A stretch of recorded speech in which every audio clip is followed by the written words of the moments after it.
Welcome to Beyond the Breakwater, where just beyond the crashing waves of fear, discomfort, and doubt lies the greatest potential for life transformation.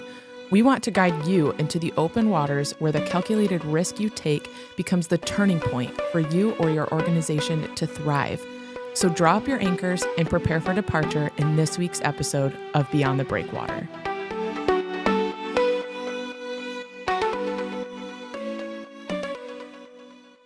Welcome back to yet another episode of Beyond the Breakwater. We are continuing the discussion today with Ed and with Matt, and I'm Lyndsay, and we have been talking about Gen Z and millennials and boomers and kind of the dynamic of all of these generations, kind of the inner workings in the church. We have a lot of different generations, even not mentioned, Gen X in the church, and how they're all interplaying and what it's looking like with the future generation coming up into leadership, what it's looking like, kind of the passing of the baton. Is that happening?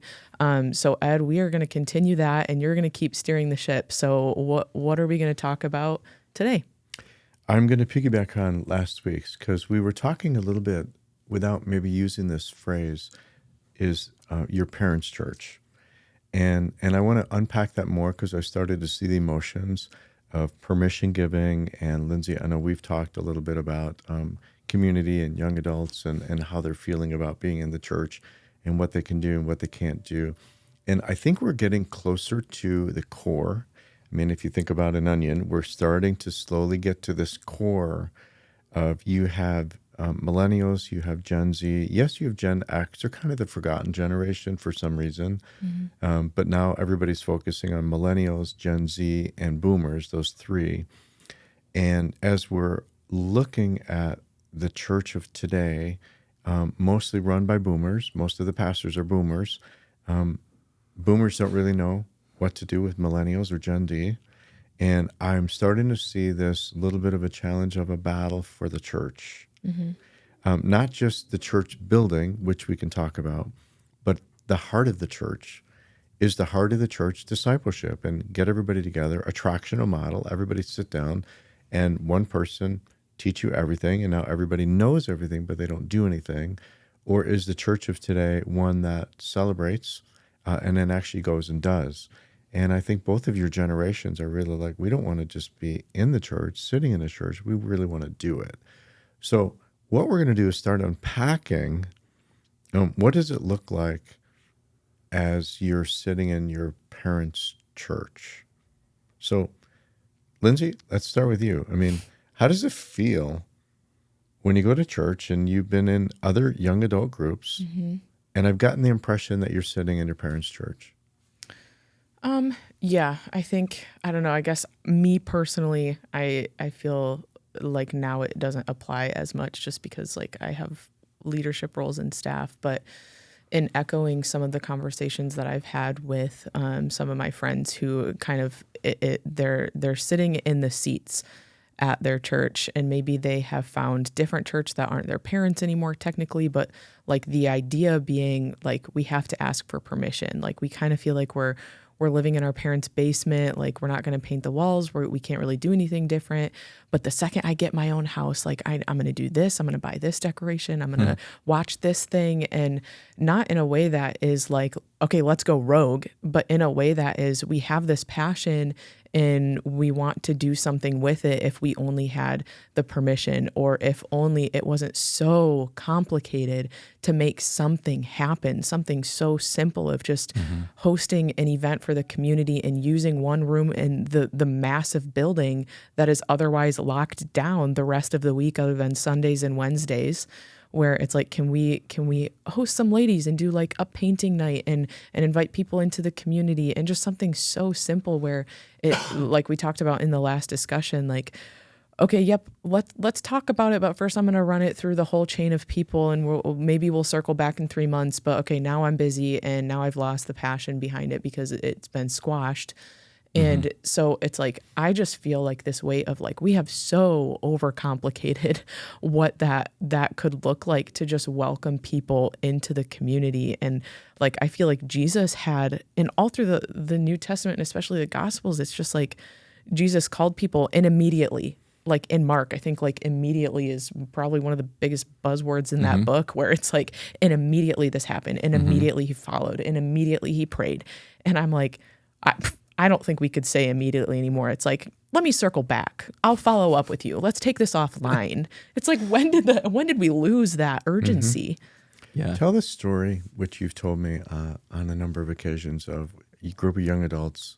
You really wanted to get together for an event, and it was like 3 months out to get together to play volleyball. Do you remember that? Yeah, we were trying to plan a spike ball tournament, and it was like, we had to plan it for, like, I think we started planning in April, and we had it planned for August, because it was just a matter of like, where do we host the thing? If we want it to be like downtown, we got to get city ordinance, like checking all of that. And could we have it at this church? Like, I don't know. There was a lot more consideration going into that, because we wanted to open it up to the community and not just make it like, this is a church event, and now all of a sudden anybody who is not in the church feels like they shouldn't or don't want to be a part of it. And not in like a bait and switch way. So I will say there was a lot more intentionality behind like whether or not to have it at a church.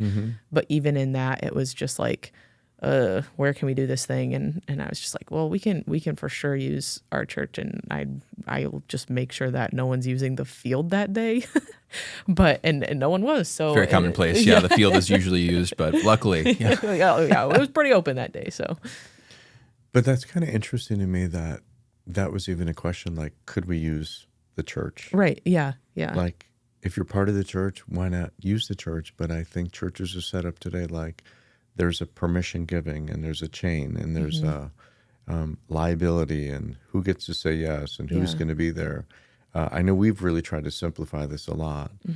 Matt, what's it feel like for you? I mean, like, do you feel sometimes like you're sitting in your parents' church, like, man, there's so many things you wish you could do, but there's a limit? Somebody's got their foot on the brake. I don't feel that way in our church. I think I'm very thankful for that. I've always been very keen on looking for the church. It's like from the beginning of just kind of the pastoral formation process, I want to be in a missional church. I want to be in a place that's asking questions, that is seeking to be active in their community, trying new things, doing new things. I just want to be part of that kind of thing, and that's exciting. So I feel like I've always been fortunate to be in the midst of church situations that are quite positive and quite missional in their focus. I actually had this conversation with a man in our church just a couple days ago, and I think this is as an echo of the culture that I am confident that we carry and walk in ourselves. Whereas I had been given a pizza, and that was very nice, and I didn't have lunch that day, so it was wonderful. And so I'm walking around because I just had this pizza, and I was like, baristas at Journeys, do you want some pizza? And then I walked over to him. He's usually kind of camped out there, so I just say, hey, would you like a piece of pizza? And so he obliges, and we started talking about ministry and about men and what do men need. And I just was kind of echoing, I really would love to do more with men's ministry type stuff, but I know my bandwidth. I don't have all the time in the world. But he's this outdoor adventure kind of guy, bikes, hikes, camps, all that. He's like, wow, it would be really cool if there was like a group that would just go out every so often and do some kind of outdoor activity. I was like, that sounds like a great idea. And I started riffing on it for a minute. And I just said to him, what would you think if you just kind of put out a schedule of like 4 monthly activities and just get back with me and see if that's something you'd want to do? He's like, okay. And then that day he like had created this Google Doc that was just like, here's all my ideas of what we could do. I was like, fantastic. I'll make you a leader of a group right now, and then you can talk about it at Men's Breakfast, okay? He's like, okay. So that took like a couple seconds. It didn't take long at all. I just I'll plug you in, make sure that people can kind of be part of it when it becomes public. And then we're just off to the races. Let's stay in touch and keep it going. You want to make that thing co-ed? No. Like, is it just for men? No girls allowed. No girls allowed. Couldn't be a men's event anymore. It wouldn't be a men's event. You can make a women's outdoor adventure, and they just have two campsites at the same site, but site next to each other. I have a question before. Yes. Hold on, whatever you were going to say. But what does it feel like on the flip side? Like, if you could speak on behalf of pastors, when you have somebody who is of our age or somebody who's has a passion stirring and they have an idea and they want to use the building. I know, like we've talked about, we've been really blessed with our culture to be able to say like, oh yeah, totally use the building. But can you put on the hat of somebody who maybe doesn't have that culture? What is it on the receiving end of that?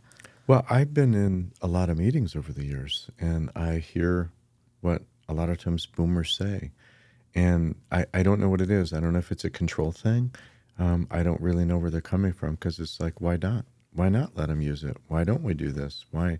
So I've always been the one to say, why not? So I think I'm a little bit different, so that when you guys have come forward and just say, well, we have an idea, great, run with it. Yeah. And you may not realize behind the scenes, I'm thinking, okay, what is, risk? What's liability? Is there anything that we're going to have to do? Sometimes with insurance, you got to get an extra, I don't know, for an event, you might need something extra. So I'm looking behind the scenes. Is there anything that we need to know? Security, door security, keeping people safe. So I'm always thinking those things that you guys may not realize. But I think in different churches where it's not policy-based governance, they may have to go back to a committee and they might have to ask all those questions. And now everybody's weighing in on whether or not you can have a volleyball event or a spike ball event or something like that, Yeah. So for me, it's different because I can quickly assess and say, please use it. I think I told you, going forward, the answer is yes already. Yeah. So that if you say, hey, I'm with a group of young adults and we would like to, the answer is already.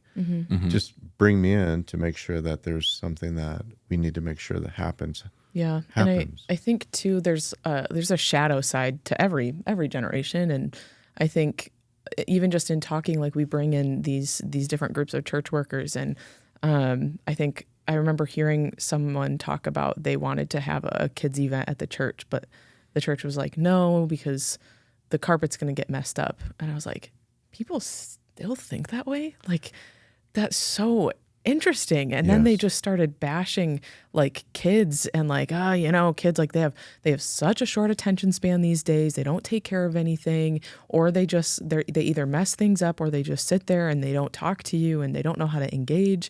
And I'm like, whoa. Like, these are kids. Like, what about the parents who raised the kids? Can we talk about the environment that is happening? And can you also like understand that environment that they were raised in? And if the carpet gets messed up, who cares? Like, this is a person and your carpet is replaceable. Yeah, that's interesting you say that. A lot of people sacrifice for those things over the years. When I got the Messiah, I've been there 15 years. We had a coffee house. I mean, it had just opened a year before I got there.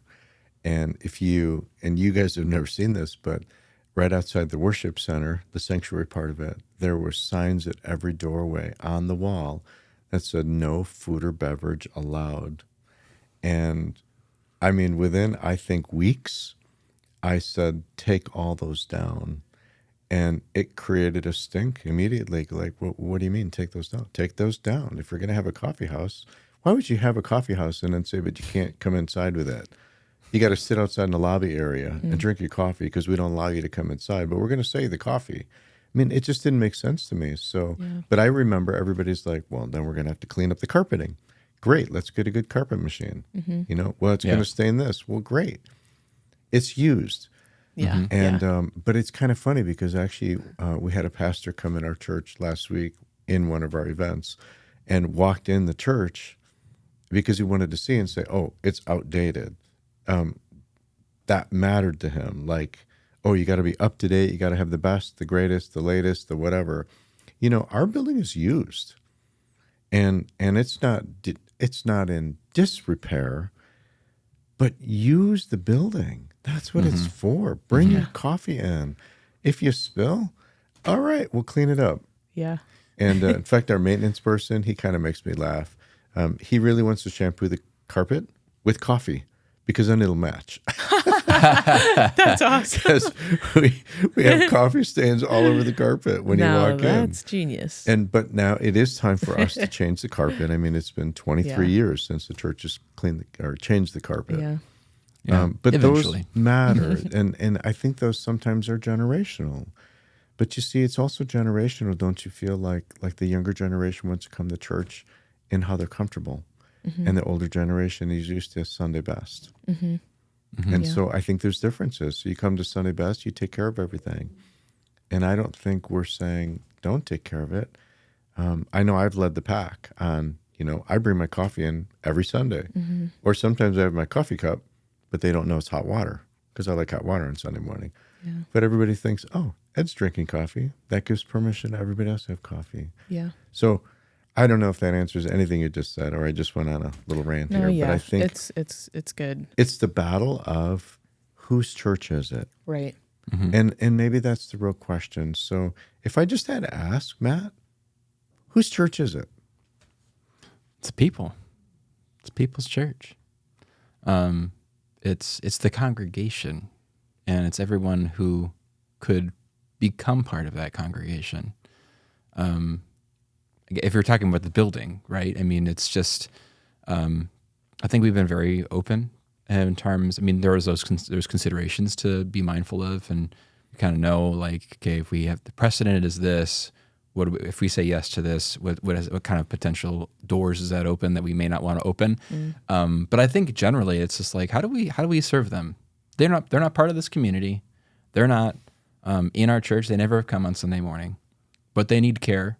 And we have an opportunity to care for them. So how do we do that? So let me clarify what you're saying. Is it the people in the church's church, or is it the community's church? I think it's both and. Yeah, Okay. it's The a soft Lord's target. church. Yeah, Okay. Both. Yeah, it's the Lord's church. Yeah. That's right. It's Okay, Jesus' and church. it's Lord's Jesus church. is- See, I think we got three different things, and I think depending on how you define that, Yeah. because I know sometimes in the church people say it's my church. Well, then they want to say no beverages in the church. And if we say, but it's a community's church, we want them to come in and feel welcome. You don't want to stop at the door and say, you can't come in with that. They'll never come back again. Or is it the Lord's church that we're going to take care of what it is, but we're going to use what he gave us? Because at the end of the day, it's just four walls. Nothing more than that. Yeah, I feel like it's like that. Yeah, Lyndsay has the most theologically correct answer, that it is Jesus' church. And also that because we are his bride, we need to be conforming ourselves to what he would want to use the building for. What does Jesus want to use the building for? He says, let the little children come unto me, for it's the kingdom of God that belongs to such as these, but they're going to dirty the carpet. Okay, wait, time out, right? That flies in the face of anything that Jesus ever said. His posture toward kids. Yeah. So, Wonderful Wednesdays the other night, were they vaulting themselves over the pew? Yes. Did we say, hey, maybe don't do that? Yes, we did that. But that's part of welcoming them into the presence of Jesus. They're in the sanctuary. Come on. I'm sorry, Matt. I won't do that again. Okay. Yeah, the kid. Ed. What? Can we get the camera footage of that one, please? I feel like I want to go back to your question though, Lyndsay, about because I'm also in leadership of the True, church, yeah.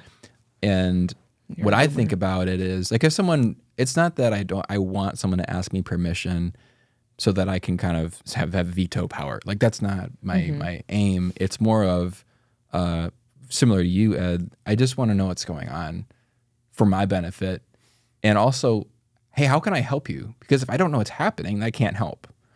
But if I do know what's happening and where you're meeting and what you want to do, then I can say do you need some seed money? Can I get a Thrivent grant? Can I, what rooms do you want? Let me schedule the heat for you. All sorts of things. Let me just support you. I want to play support person because I love the framing. So often it was, we can do it. Y'all can help us from the church. We're going to do this big program and you can help us do that. And it's both. Granted, we do have to put on some programs and Camp Messiah doesn't happen or ABS doesn't happen just because someone had a brilliant idea one day. But I love that it's both. And it's you can do it, we can help.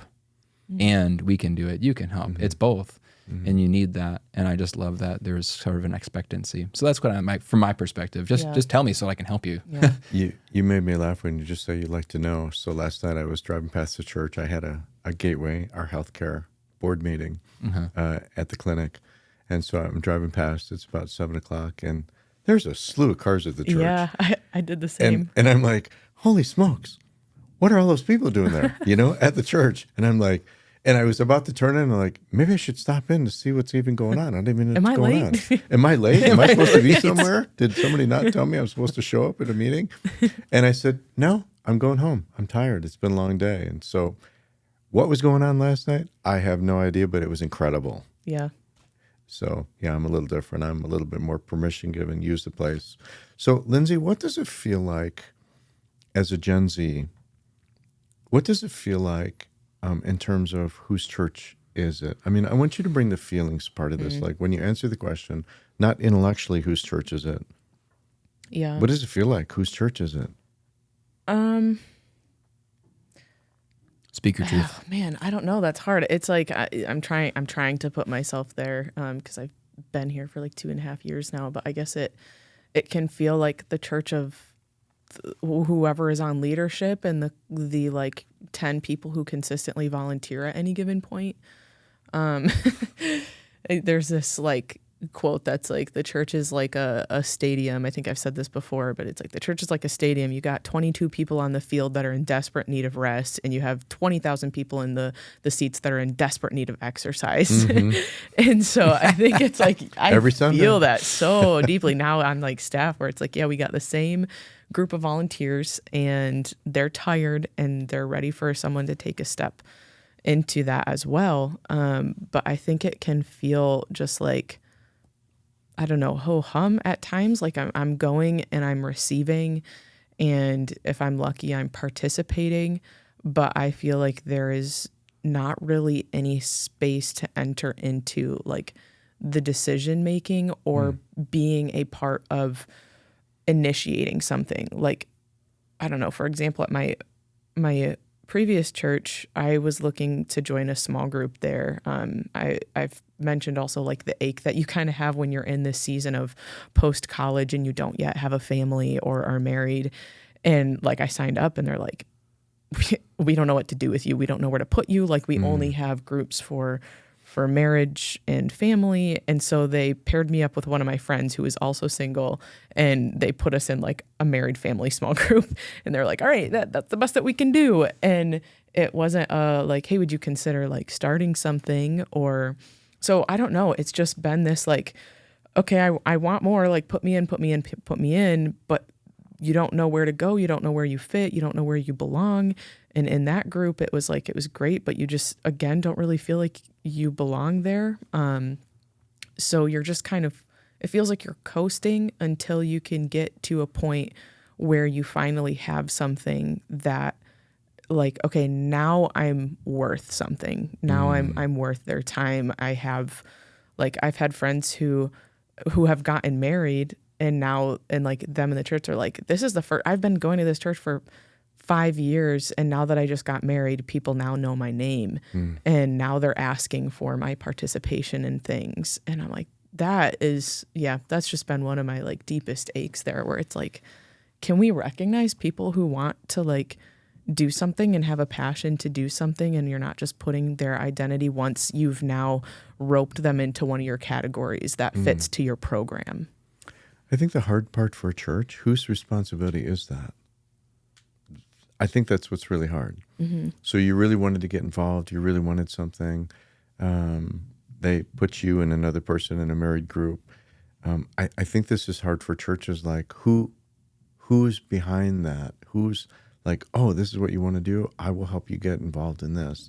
I think that gets harder in churches. Yeah. But it sounds like a lot of frustration. That's what I'm hearing. Yeah, it can be. So let's continue that theme. What frustrates you as a Gen Zer about the church of today? Well, now I feel like now that I've kind of learned what it can be like with ministry looking a lot more holistic, being okay, you're past the cap of like, not that I've learned everything about the Bible that there is to know, and I'm not a huge scholar, but it's like there is more to it than just like studying what words mean. And I love that stuff. I think that stuff is so cool. I think it gives a lot more meaning and like context to why we do what we do. So I'm not diminishing that. I love it a lot. But I think like being a part of a church where it's like you also can serve and you can meet people who like you have influence in the community, and you have like something that people, like a grocery store where multiple churches can jump in, and like nonprofits and corporations and all intersect.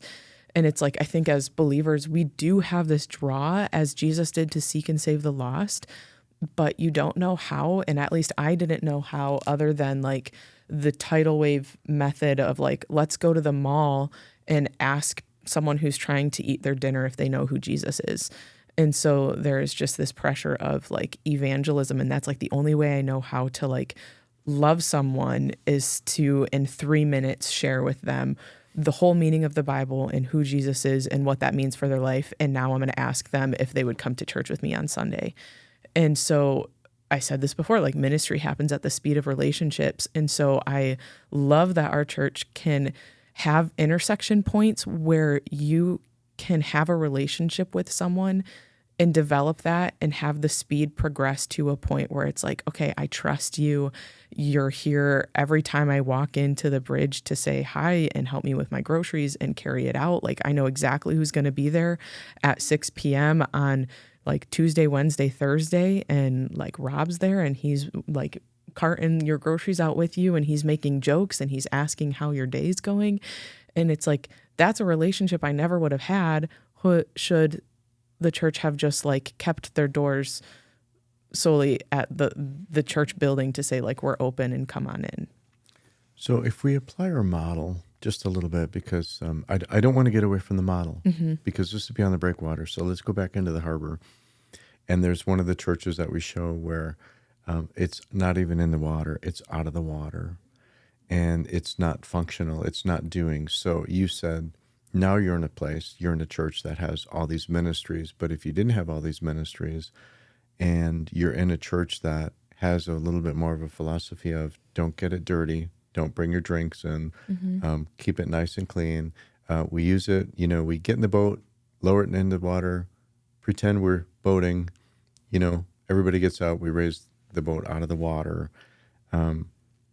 It seems like that would be a lot of frustration for your generation. That's just like, this boat is designed to get out beyond the breakwater, and we're sitting here doing nothing and pretending.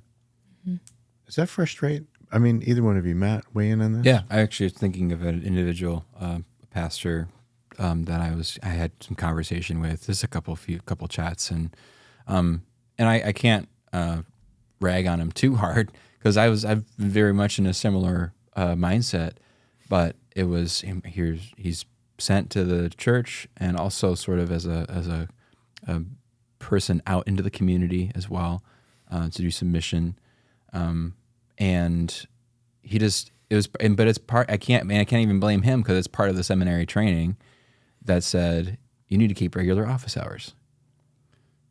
Wait, why? And that's where my head goes immediately. Like, why would you keep regular office hours? I mean, you have a church of 20 people, literally, and you have an entire community that, guess how you can grow that church? By not spending any time at that church. But there's this something that's like baked in. No, I got to spend some time here. I got to keep regular off. I got to be here from 11 to 4 because someone might need me. Like, who? 20 people? They call you on your cell phone. You have a cell number, right? Like, let me make an appointment. I don't have open office hours. You just have to call. Like, not a hard shift, but it's like, it's a reframing. And same thing for me. I was thinking I need to spend like 15 hours on a message. And and this is my church planting, and I talked to a coach, and he's just like, you got to flip that around. Like 5 hours maximum. I was like, maximum? But that's what seminary taught me. Mm-hmm. You got to study the scriptures, you got to translate the text, blah, blah, blah. And I'm like, yeah, and I don't think that way anymore at all. Imagine if we flipped it around. This would be an interesting question for pastors or preachers today. You only get to speak for 1 minute on Sunday morning for every hour that you spent in the community, serving the community. Messages would get very short. But see, I think there's something behind that. I mean, that would be a great challenge to a pastor. Like, get into the community, speak with the community, learn more about the community. I mean, before this podcast, I was in a community meeting, And I just like to be there because I like to meet all the people and get to know them better, what's going on in their worlds, and share. We just moved into our new building, to share. Come stop by. How do we intersect with them? How do we interact with them? But imagine if we told pastors you only get to preach as long as you spend in a community. Even in your message, just go work on your message at Burger King or McDonald's. A Happy Meal message is amazing, right? Because you're sitting in a place where you're working on a message and you're surrounded by people that this is who you should be preaching to. The people there, not the people that are huddled in your church. So, okay, we're about out of time. So I want you to, both of you, what's one thing, if you were sitting with a senior pastor, not me, another one, and you're Gen Z, you're millennial, what is one thing you would say to your pastor? Like, I wish you would. What would you say? I think ask what I'm passionate about. I think that's what a lot of Gen Z is begging for, and like the identity, and those who are in the church. It's like, can you help me figure out where I land? Because I went to school, maybe they didn't. I got training somewhere. I'm trying to figure out where my place is in the world. And if I'm not working for the church, I want my life to matter in some way. I would want him to ask and help where I can find that. Interesting. So you wouldn't ask him or her. You would want them to ask you what's important. Not to you. necessarily. I think I would just want them to take the time. But I mean, your question being, what would you want them to ask me? Yeah. So by default, I would want them to ask me that. Yeah. I would have no problem, I think, asking that of a pastor or a mentor. But I think just taking the time to really just help me sift through those like feelings and passions, and I'm passionate about this social justice and injustice. Like, what does that mean? Where does that fit in with the church? What does God have to say about that? What does the Bible have to say about that? Great. So Matt, you're sitting in a pew, 32 years old. I think that's the third time we said that. 32 years old. It's clear now. Fact. What would you say to your pastor? What would you want him to know? What would you want him to ask? What would you recommend to him? I would probably say to that pastor, will you please spend less time on Sunday, like throughout the week? Explain what you mean. Will you examine how many hours you allocate to a 1 hour event on Sunday, and consider whether that's worth it? Boy, that is a radical shift in how pastors are trained. Hot take. Because they're trained for every... I feel uncomfortable. Yeah. Well, because they're trained for every minute that you speak, you should be an hour in study and preparation. So that means if pastor speaks 30 hours or 30 minutes, I mean, that's 30 hours of work. So you're really flipping this on its head, saying spend less time in preparation and more in doing. Is that kind of what I'm hearing? Yeah, I think more with involved. people, more in doing. It's different for every context, but I think the reality is so many hours of time, so many hours are just, even preaching, just the 20-minute to 25-minute message, and depending on the tradition, it could be like a 30, 40-minute thing, but that's 40 minutes. How many 40-minute messages are there out there on a podcast that can be accessed instantaneously, immediately, right away? And they're not going to listen to you. They're listening to somebody else that's probably better than you, if they're listening to anybody at all. So it's just like recognizing that the Word of God preached is it's a very important thing that needs to continue to happen. But recognize the impact of that 20-minute to 40-minute message is not what you think it is. And I think that was a big thing for me as a pastor, that I was like thinking, I had these 6 preview services for worship for the church plant. I'm like, these got to be like dynamite, the Easter message has got to transform lives and hearts and minds. And can the Holy Spirit work through that way? Does he work that way? Absolutely he does. But as Lyndsay has said already in this episode, relationship, and I might add, or life change happens at the speed of relationship. Christ becoming a Christ follower happens at the speed of relationship, not in the speed of 20-minute message. Okay, so I'm not usually in the role that I'm about to play. Usually I'm on the other side of it. But I think what you're saying is you're not telling pastors, wing it. I'm not hearing you say that, but I'm hearing you say that you really should be balancing this out, getting into the community, getting with people, serving people far more, and doing some preparation, solid, good preparation work. It's the Word of God. Being ready on Sunday morning, but balancing it out with, I spent a lot of time with people in the community. I spent a lot of time outside of just my church. And I think every pastor is going to find their messages are only going to get that much better. Yeah. Because they're bringing into the church a lot more than just sitting in an office reading and studying. Is that kind of what I heard you say? On point. Okay. All right, good. Well, hey, thanks everybody for joining us today. It's been great to have you, Matt and Lyndsay, and we look forward to seeing you next week. Thanks for tuning in to this week's episode of Beyond the Breakwater, a podcast of Elevate Community Ministries. Don't let the conversation stop here. You can email us at hello@beyondthebreakwater.org. We would love to chat with you, answer questions, plan a visit, and help you take your next step. We'll see you next week.